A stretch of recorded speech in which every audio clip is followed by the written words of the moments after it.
राधे राधे। नमस्कार दोस्तों, स्वागत है आपका भजन ज्ञान चैनल में। दोस्तों, शनिदेव वो देवता है, वो न्यायाधीश हैं और वो सभी के बुरे और अच्छे कर्मों का वो सजा देते हैं। शनिदेव ने बताया कि किन लोगों को मैं कंगाल कर देता हूँ और किन लोगों को मैं धनवान कर देता हूँ। आइए इस कहानी के माध्यम से हम जानते हैं। प्रिय श्रोताओं, आज की कहानी बड़ी ही महत्वपूर्ण और रोचक है। आप इस वीडियो को पूरा जरूर सुनिएगा। कहते हैं स्वर्ग लोक में एक बार शनिदेव और फिर माता लक्ष्मी में बहस छिड़ गई थी। लक्ष्मी जी बोली मैं बड़ी हूँ और शनिदेव बोले मैं श्रेष्ठ हूँ।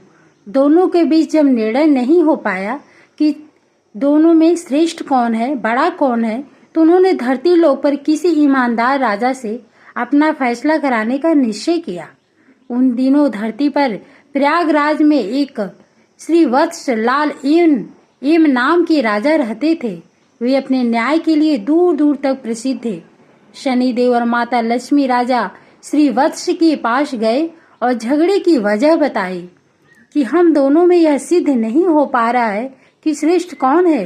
कृपया आप ही हमारा निर्णय कर दे।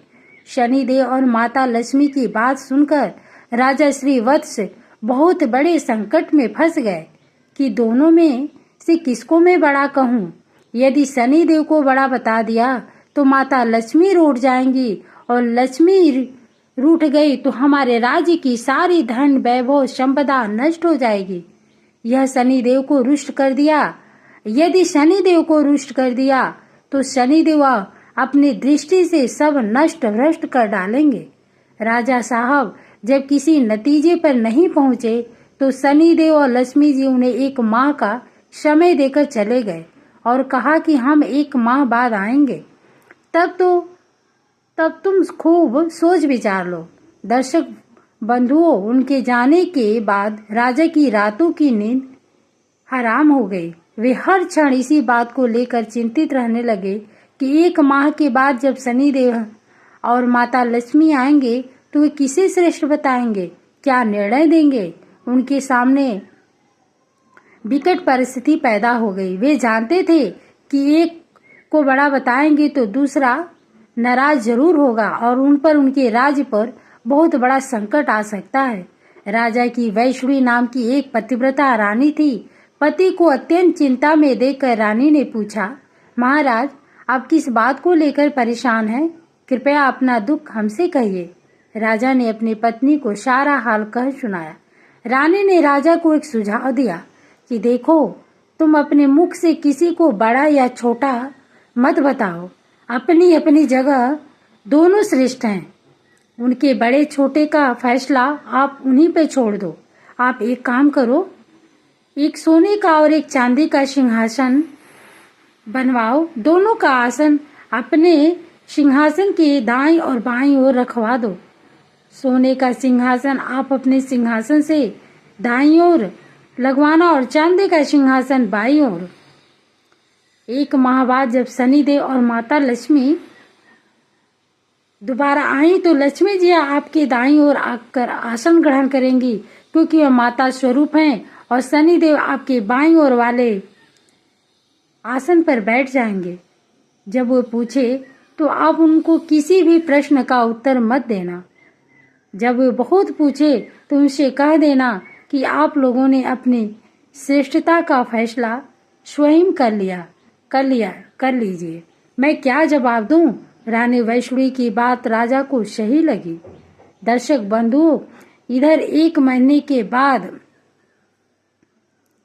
जब लक्ष्मी जी और शनिदेव राजा के दरबार में पधारे तो वही हुआ जैसा रानी ने बताया था। माता लक्ष्मी तो सोने के सिंहासन पर विराजमान हो गई और शनिदेव चांदी के सिंहासन पर। जब उन्होंने अपने श्रेष्ठ होने को लेकर राजा से निर्णय मांगा तो राजा ने कहा कि आप दोनों ने स्वयं ही अपने बड़े छोटे का फैसला कर लीजिए, इसमें मैं क्या कर सकता हूँ। दोस्तों, यह सुनकर भगवान शनिदेव खिन्न होकर चले गए। माता लक्ष्मी ने राजा से कहा कि पुत्र शनिदेव तुमसे रुष्ट हो गए और उनके कोप के कारण तुम पर बहुत बड़ा संकट आ सकता है, परंतु तुम चिंता ना करो, मैं तुम्हारे साथ हूँ। शनिदेव ने राजा पर ऐसा कोप बरसाया कि उनके राज्य में भयंकर अकाल पड़ गया। लोग भूख से मरने लगे। नर नारी जीव जंतु सब उनके राज्य को छोड़कर दूसरे राज्यों में चले गए। राजा से अपने राज्य की ऐसी दशा न देखी गई। 1 वर्ष के बाद उन्होंने अपने राज्य को छोड़ने का फैसला किया।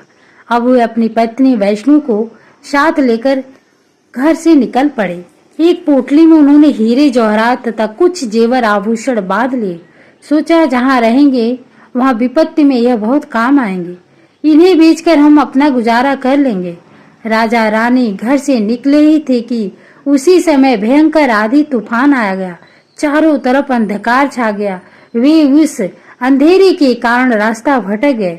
समझ में नहीं आ रहा था कि कहाँ जाएं। तभी माता लक्ष्मी एक छोटी सी कन्या का रूप धरकर आती हैं और लालटेन की सहायता से उन्हें एक नदी के किनारे पहुंचा देती हैं। नदी पर छोड़कर माता लक्ष्मी वहां से चली गईं। अब उनके आगे समस्या यह थी कि नदी को पार कैसे किया जाए।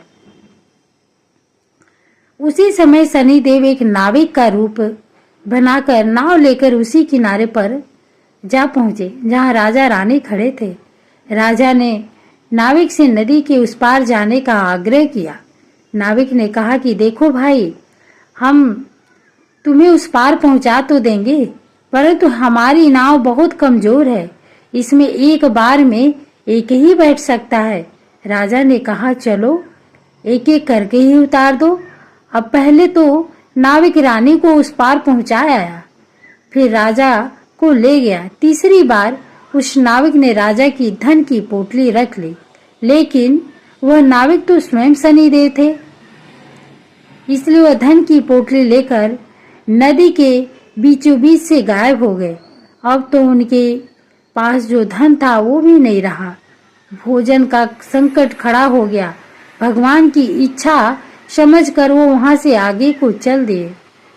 चलते चलते वो एक गांव में पहुंचे। उस गांव के लोग जंगल से लकड़ी काटकर उन्हें बेचते थे। राजा भी अपनी रानी के साथ उसी गांव में रहने लगा और लकड़ी बेचकर अपना गुजारा करने लगा। लक्ष्मी जी की कृपा से उसे जंगल में चंदन का बाग मिल गया। राजा ने चंदन की लकड़ियों को बेच बेच कर काफी पैसा कमा लिया। अब तो उसका जीवन बड़े सुखपूर्वक बीतने लगा। राजा और रानी को सुख चैन में देखकर शनिदेव ने एक और नई चाल चल दी। एक सौदागर था जो उस गांव से चंदन की लकड़ी भरकर दूसरे राज्यों में ले जाया करता था। आज उसका जहाज उसी नदी के किनारे पर ही फंस गया था। उसने जहाज को चलाने का बहुत प्रयास किया, पर जहाज उस तट से मश नहीं हुआ। सौदागर के समझ में नहीं आ रहा था कि वो क्या करे।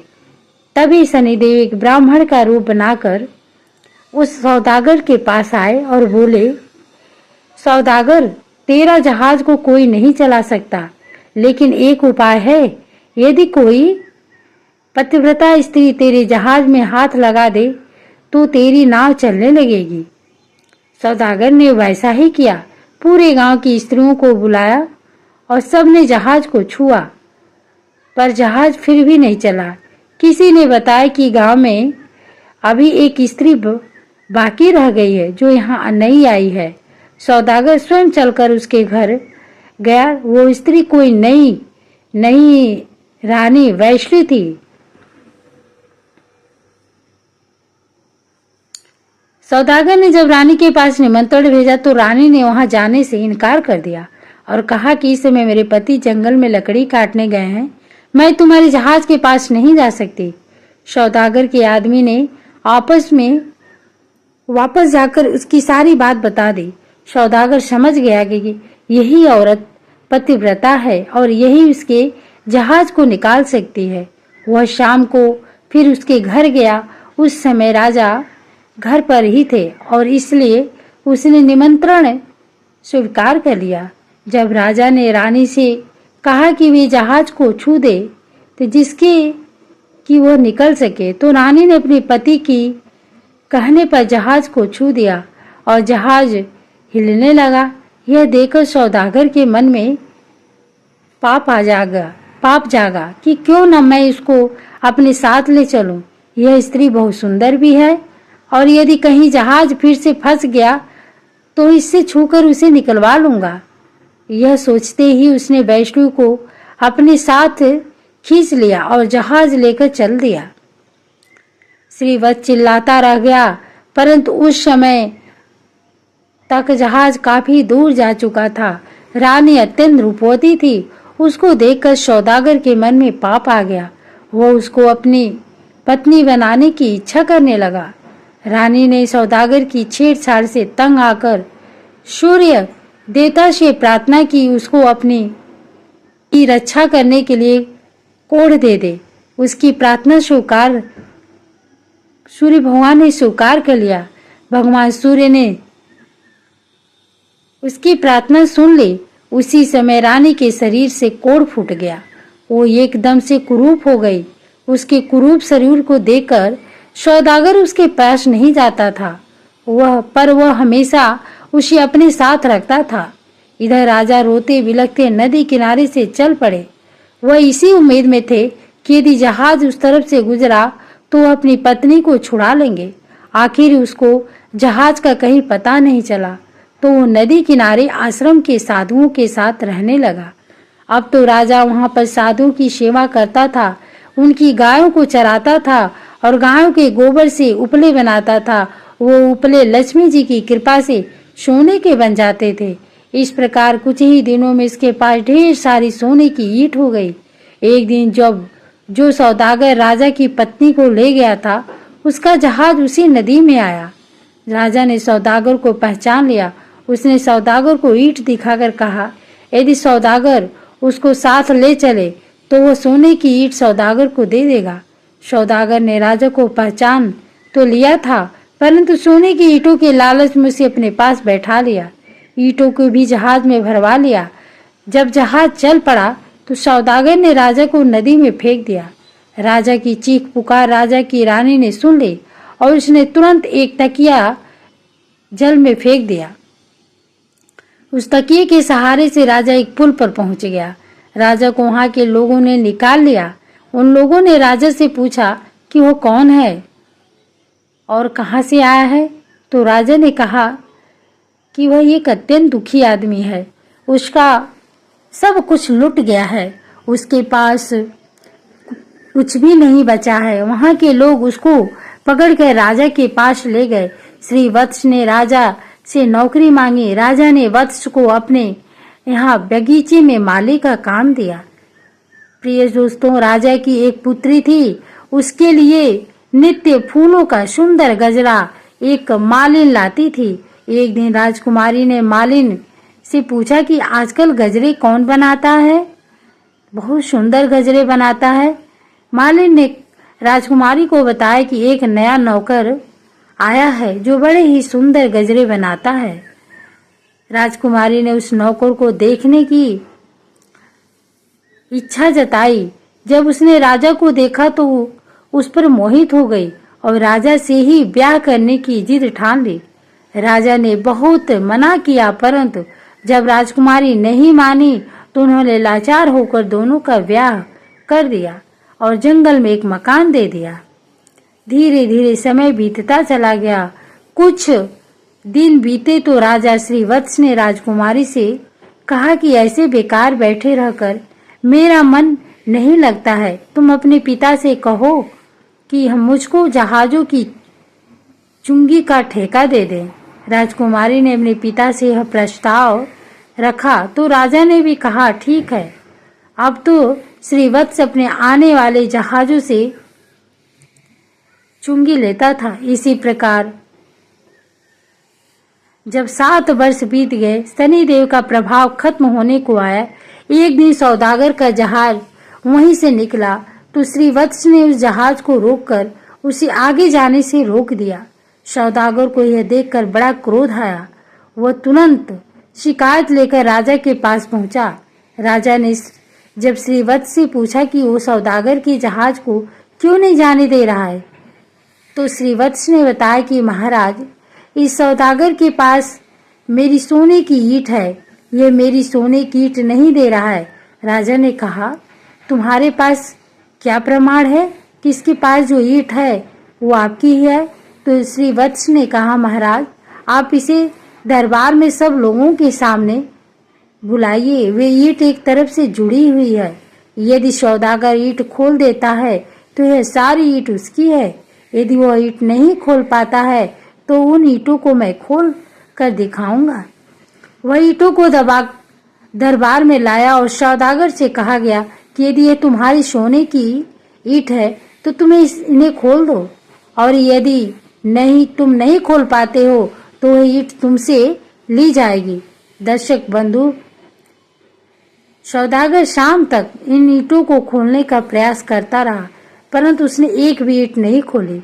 अंत में जब शाम हो गई तो राजा के दामाद श्री वत्स की बारी आई और उन्होंने चंद क्षणों में ही इन ईंटों को खोल दिया। तब राजा ने पूछा कि वह कौन है? तो श्री वत्स ने पूरी कहानी बताई और बताया कि मेरी पत्नी वैष्णवी को हम इस सौदागर ने छीन लिया है, कृपया मुझे मेरी रानी दिलवा दीजिए। दोस्तों, राजा ने सौदागर से कहकर तुरंत वैष्णवी को पालकी में बुलाया और सौदागर को पकड़कर कड़ी सजा दी। वैष्णवी ने पुनः सूर्य भगवान से प्रार्थना की कि वो मेरे रूप को फिर से पहले वाला कर दे। दोस्तों, सूर्य भगवान देव कृपा से रानी फिर से सुंदर हो गई। राजा ने आदर पूर्वक श्री वत्स को सारा धन देकर विदा कर दिया। साथ में अपनी बेटी को और वैष्णवी को भी उसने अपनी बेटी मान लिया और खूब धन दौलत देकर राजा को प्रेम पूर्वक विदा कर दिया। राजा पुनः अपने राज्य में लौट आया और फिर से राज सिंहासन पर सवार हुआ। एक दिन शनिदेव ने प्रकट होकर के राजा श्री वत्स से कहा, राजन, हम दोनों की स्पर्धा तो एक बहाना था, हम आपके सत्य की परीक्षा ले रहे थे। अब मैं तुम्हें बता रहा हूँ कि कौन से लोग नाश को प्राप्त नहीं होते। विपत्ति में भी जो अपने धर्म को और सत्य को न त्यागे उसका कभी नाश नहीं होता। अपेतु देवता लोग भी उसकी सहायता करते हैं। गरीबी आने पर भी जो अन्याय का मार्ग न चुने, पाप का धन न खाए, वह देवताओं को सदा कृपा पात्र रहता है। मैं उसका कभी बुरा नहीं करता, अपितु उस पर लक्ष्मी की कृपा सदैव बनी रहती है। धन संपदा पाकर भी जो अभिमान ना करे, जो किसी को अपमान नहीं करता, मैं कभी उसका बुरा नहीं करता, अपितु उसकी सहायता ही करता हूँ। मेरी कृपा से लोग पल मात्र में धनवान बन जाते हैं और कोप से पल मात्र में कंगाल हो जाते हैं। राजन, जाओ, मेरे वरदान से तुम्हारा राज्य फिर से संपन्न हो जाएगा, धन दौलत से संपन्न हो जाएगा, तुम्हारी प्रजा खुशहाल हो जाएगी और कभी दुख दरिद्रता तुम पर नहीं आएगी। राजा को वरदान देकर शनिदेव और माता लक्ष्मी वहां से चले गए। माता दी, दोस्तों वीडियो कैसी लगी? अगर आपको थोड़ी सी भी अच्छी लगी हो तो लाइक जरूर करिएगा। यह वीडियो दूसरों को भी शेयर करें ताकि आपके माध्यम से उन्हें भी कुछ जानकारी प्राप्त हो। राधे राधे।